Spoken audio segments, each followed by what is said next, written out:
That's James's dinner for today.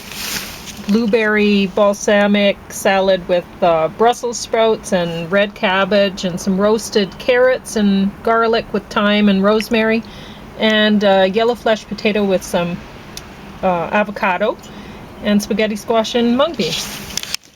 And he's going to be talking about Rebel with a Cause. And I'm going to be reviewing, well, James is actually going to review this top one, The Beatles and India. And then I'm going to review Sweet Tooth, the first season, Preacher season 2, Ocean's 8, and we're sort of going to review Waiting for the Miracle to Come. Although neither one of us really watched it. Coburn thing? No, that was that Willie Nelson thing. Oh my God, I listened to it in the background, so I can kind of review it. It warranted the bottom of the stack, I think. We didn't even finish it. Willie Nelson starring. And we didn't really watch it. The star actor. And I didn't watch it at all. I'll get to it. We'll get to it eventually. Yeah. But go ahead with the Beatles in India. Okay, yeah. So, I don't know who produced this sort of thing. It looks as though it came out of India more than anything else. So, filmed across India at the sites of the Beatles' visits: Mumbai, New Delhi, Rishikesh, and I can't quite read that. Can you read that kind of sort of? Dehradun? Yeah, there we so. go. I didn't even know they went there. Mumbai, it used to be called Bombay. And Delhi, I think they spell Delhi different now. Rishikesh is the interesting place. That's where the Maharishi had kind of set up shop when he wasn't out gallivanting around the world, making a nuisance of himself, basically. And so this has photographs, eyewitness accounts, and expert comments, along with location shoots across India, and it brings alive the fascinating journey of George, John, Paul, and Ringo, in case you didn't know the names of the Beatles, and there are probably lots of people out there nowadays. From their high-octane celebrity lives in the West to a remote Himalayan ashram. It's not exactly Himalayan. Himalayas are in the background. It's not that remote. It's on the Ganges. Ashram in search of spiritual bliss that inspires an unprecedented burst of creative songwriting. It was not unprecedented. They had a burst. It's basically John Lennon who had a burst of songwriting, but he had a burst of songwriting around the time of Hard Day's Night too. He wrote a lot of songs for the soundtrack of that movie. And but I think he was when that happened, he was maybe a little bit off the alcohol, and he was required. I don't know if he followed it rigorously, to be off of dope when he was hanging around with the Maharishi and Rishikesh, and it showed. You know, like he had a last gasp of creativity later than Paul McCartney as a result. So he was free of Yoko Ono, and he was free of drugs. He wasn't free of the Maharishi, but that got free of him pretty quickly.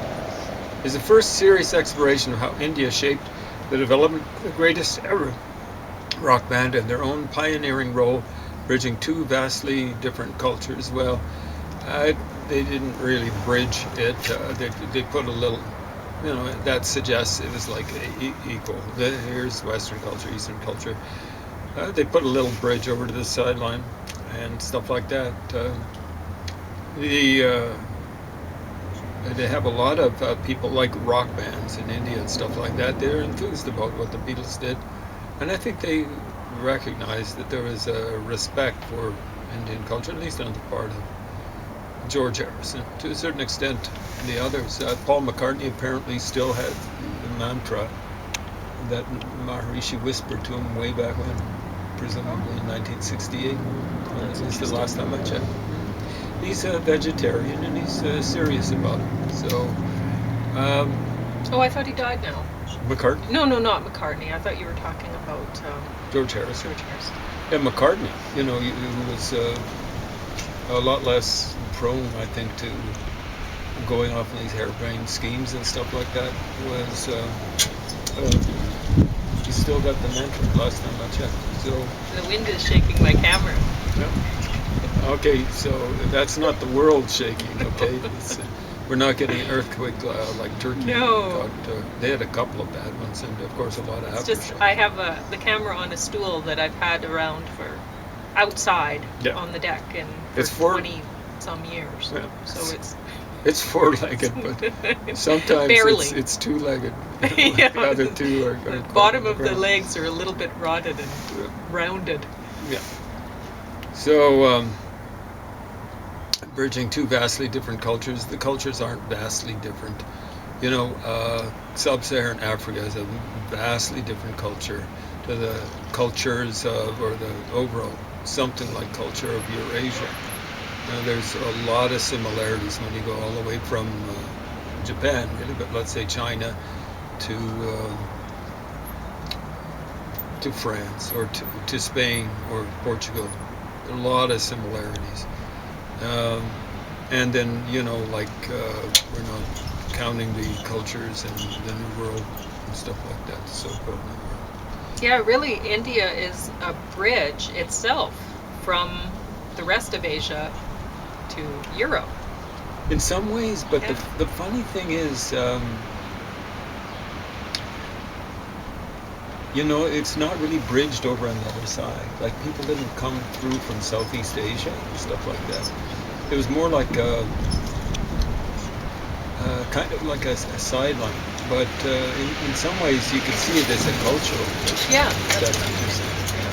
Geographically, No. everyone came into India from the northwest, basically, except for the indigenous folk. I don't know who all exactly is indigenous. There are indigenous people, and they are in India. And I have no explanation for that, For for why it's a cultural bridge. Because, I mean, why should it?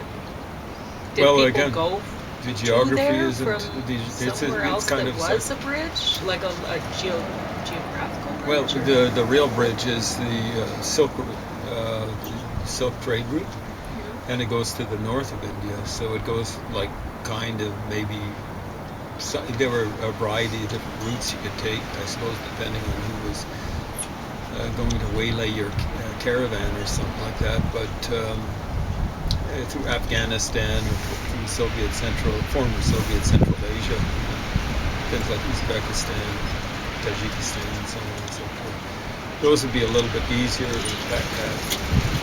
Afghanistan, on a mountain, it's very mountainous there, most of it. But some of the routes kind of would skirt Afghanistan and so on and so forth. And, so that would be the route that I suspect Marco Polo took, way back when. I think that was but in the 1200s, 13th century AD. So it's people would come in from the northwest. So the people who bought the caste system, presumably, came from the northwest. They're Indo-Europeans. So the Irish word for king is Ri, and that's related to the Sanskrit word for king, Raja. Yeah, it starts with an R. You get the German word for kingdom, Reich. It's related. You get the English word rich. It's derived from. It's basically the attributes of a king. It's related. The Latin word rex for king, Regina for queen, they're related. Yeah, they all start with an R. So they came from the northwest, the Indo-Europeans, into India. The so-called experts have got it wrong. The Indo-Europeans came there before 2000 BC, or definitely before 1850 BC, and that's on the revised. Just got that. The last. So it's kind of like a transition zone or something like that. So the Indo-Europeans came in there. They brought in their racism, and it survives in the caste system, and that's still surviving. The people who are in power in India kind of democratically elected, but increasingly less democratic. The folks led by Modi, I think they call it Hindutva, the system that they've got. I think it's a Bharatiya BJP, Janata Party, something like that. They're up. Racist. That sort of stuff. Talking about that party. Indian culture is amazing. I mean, but it had a start. Like it looks as though it started a little bit before 1850 BC. Of course, there are Hindu fundamentalists that believe that they go with the dating system to be found in their religious books, and it's insane. They think they've got a culture that was around thousands and thousands of years before anyone else. Wake up and smell the coffee. You had the third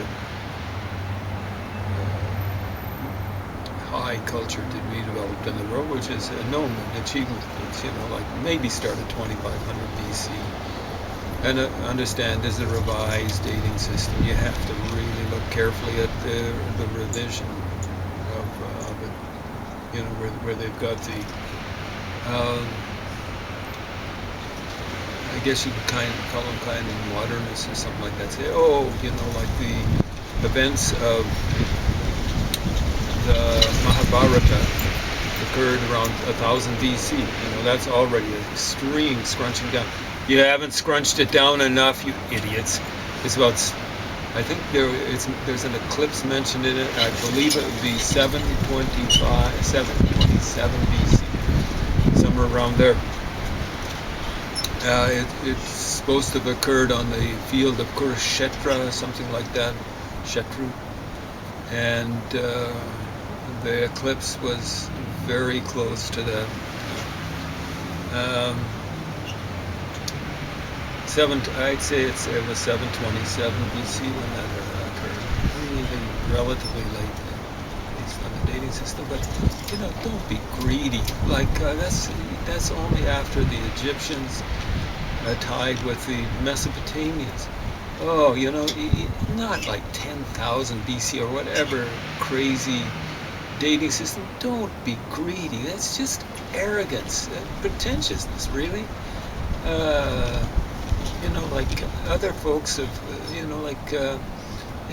the Hebrews have got their dating system's got to be revised. Christians' dating system's got to be revised. The Chinese dating system before 1100 BC, maybe even before then, definitely, or possibly before 722 BC, but definitely before 1000 BC has to be revised. It has to be scrunched down. Yeah.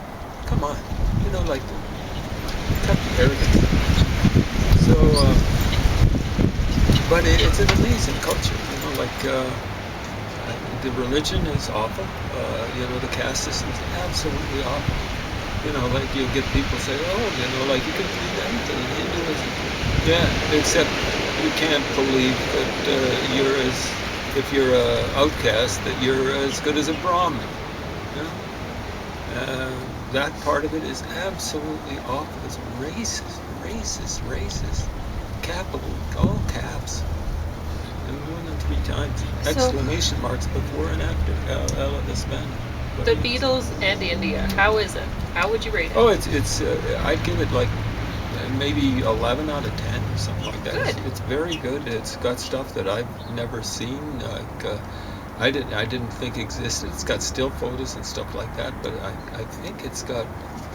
Does it have some camera shots and stuff like that? But still photos that I've never seen, and I'm a huge Beatles fan. It's got reactions of locals, like rock bands from back then. They're now old folks, but they're enthused about the Beatles, and the Beatles respected the culture. I'm respecting what is to be respected in the culture.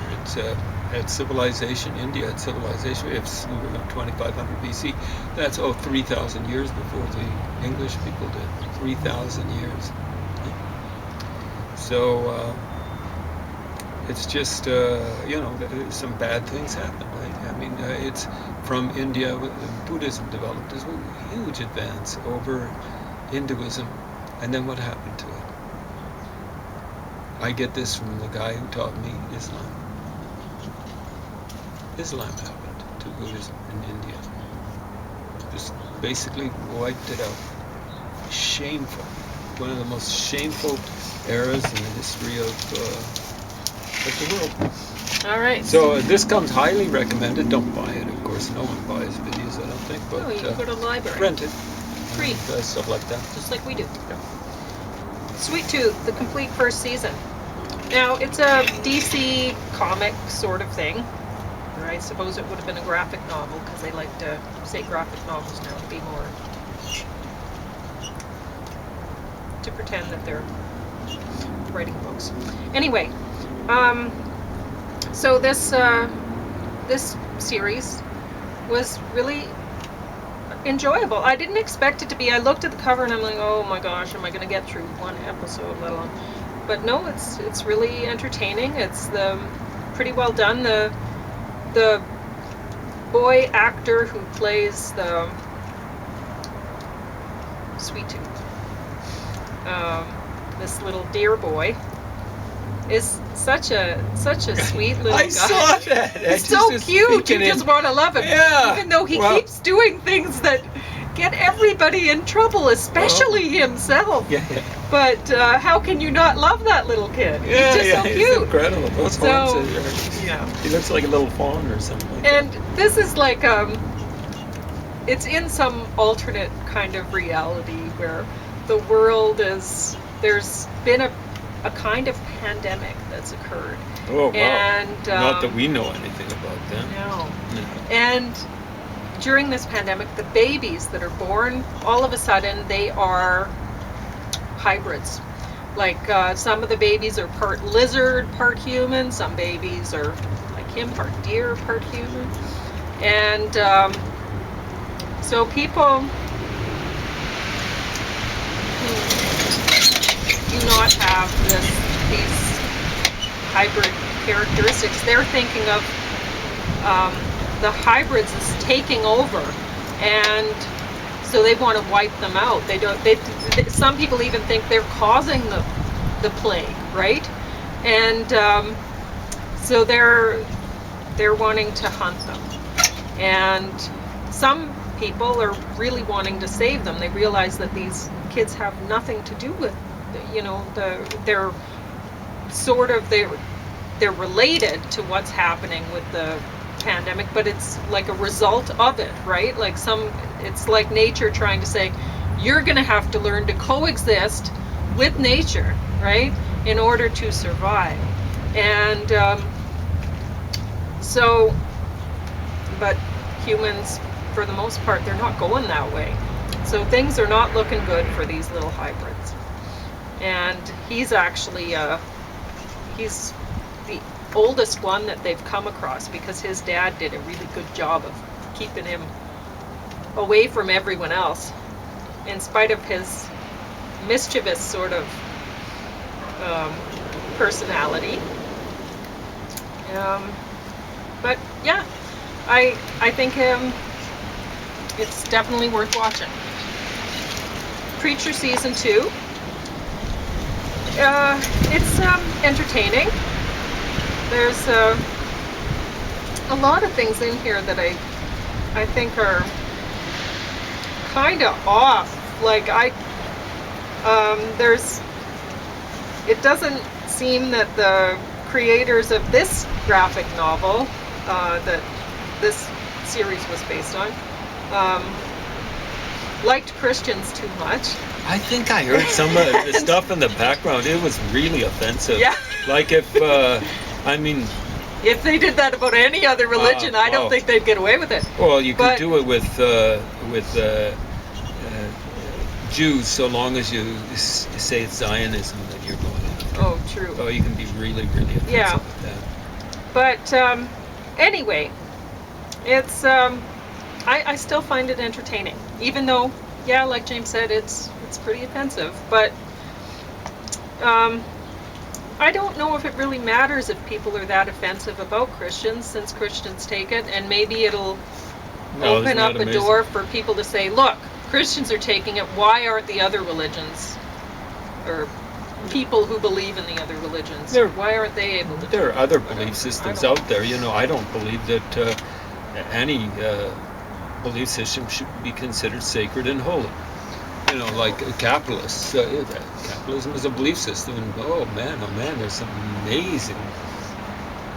amazingly awful, frankly, prejudiced stuff against capitalism out there. Absolutely, and I class myself as a socialist, but where I'm a social democrat, where the democracy trumps the socialism, but. And that makes me very different from pretty well any other socialist out there.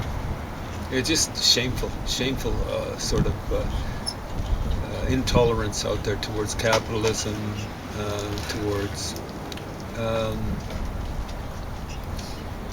Judaism. I mean, they and had towards Jesus in this, having sex with presumably Mary Magdalene, which that's. Well, that would be just blasphemy. Yeah, but it's something that some rumor that's pretty commonly spread these days, and it's ridiculous.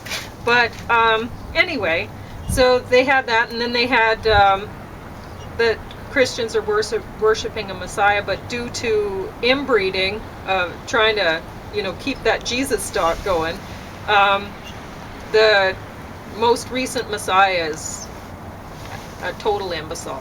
Like he's not smart at all, not capable at all. Yeah. So To be- what would happen and- if we had something like this for a major religion to come out of the Middle East and its founder? The people doing something like that would get killed. Oh, and for be on sure. hit list. Yeah. And I mean, there's so many things offensive about this, but yet it's entertaining.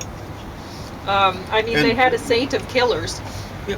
They should have the of right killers. to do stuff like that, but we should have the right to point out it's offensive, that sort of stuff. Yeah. Anyway, Ocean's 8. This is a girl thief kind of movie, and it's really creepy. It has this musical soundtrack that's like,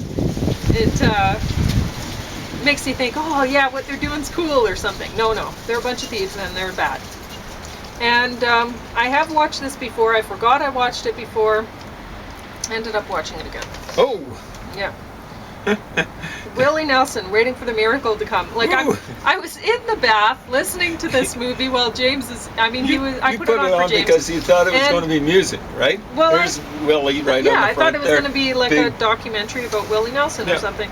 And then I eventually I get out of the bath. I'm listening to this thing, and I'm You're not hearing any I'm music. so confused. I'm like, Well. I look at the cover and I'm like, yeah, Willie Nelson looks confused too. What is Yeah. he thinking? Why did they put my face on the cover of this thing?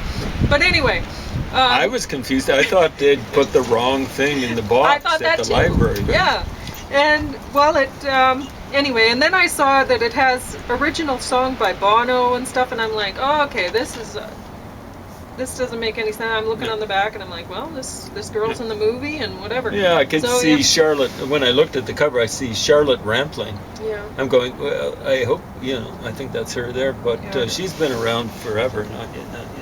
But anyway, nobody would want to watch this. It would have been better. Like, I was thinking, oh, it'd be terrible having to listen to Willie Nelson while I'm in the bath, but at least, there's some distance, whatever. But I think Willie Nelson's a nice person from the... Oh, I think he's a Brooklyn's, great I guy. think. Yeah. I just don't really like hearing him that much. Oh, but man. Anyway, I got a double album of his. Well, that must be I interesting got it in to the try to car. listen You've to. never heard me play that thing. I try to listen to it, but I want to be kind of just like almost like mentally freewheeling when I'm driving. I don't want to get all depressed or whatever. Anyway, I so- can't stand his voice. Yeah, bottom of the stack. Anyway, so you go ahead and talk about Rebel with a Cause. Rebel with the cause. Yep. How much time have we I got don't for know. Franklin Look. Graham? You have 5 minutes. 5 minutes. Oh man. Yeah, Rebel with a Cause. Finally comfortable. being Graham. Well, in other words, this is the son of Billy Graham, who's one of my dad's big heroes. When I was young, my dad just died last year, late last year, late. So Billy Graham died. He lived a long life, not quite as long as my dad. So this is an autobiography. So this is written by Franklin Graham, and I don't think he admits to it being ghost written or anything like that. Holy Ghost written, and is afterward by Ruth and Billy Graham. So Billy Graham was still alive when this was put out in 1995. I think Billy Graham maybe made 10 years after this, or maybe even 15 or something like that. Long-lived fella. So Franklin Graham was, I don't like the title because this guy's a southerner, comes from, as I recall, North Carolina. And, there's at least one time, maybe a few times, he's talking about how he doesn't care for Yankees that much. Rebel, Yankee, okay. So you can see here, stud man here has got, now understand he's a big Christian, He's wearing a Harley Davidson sort of thing. I don't know, are these cowboy boots? I don't know if you can drive a motorbike with cowboy boots on. Maybe that's, it's just kind of weird. But yeah, I'll show you a few of the pictures. So this guy was a rebel. He was a smoker, drinker, all this sort of stuff when he was a young pup. So here's one of his favorite people. Comes from the South, but kind of had a woman who babysat him who was not quite as white as him. This looked like a little picture that might have, I was born and raised part of my life in Africa. It looks like a picture that could have come out of Africa. This rattlesnake was killed by hoe. We didn't have rattlesnakes in Africa, but we had lots and lots of cobras that got in the house. And I think at least once my dad used a hoe to kill one. You don't want to get into a arm wrestle, and that's a joke. With a, you don't want to get into close quarters with a cobra. We had spitting cobras there. My brother got spat right on the leg. He's lucky he didn't get chomped by the cobra. They liked hanging around the house because they liked rodents and stuff like that. Here's Franklin Graham. Looks as though he's in a scouting type of uniform, and he looks awfully young. He's got a gun, his buddy's got a gun. The only thing I like in the picture is Candy, Cindy, the dog there. He says the best dog ever. We've got a couple of dogs that might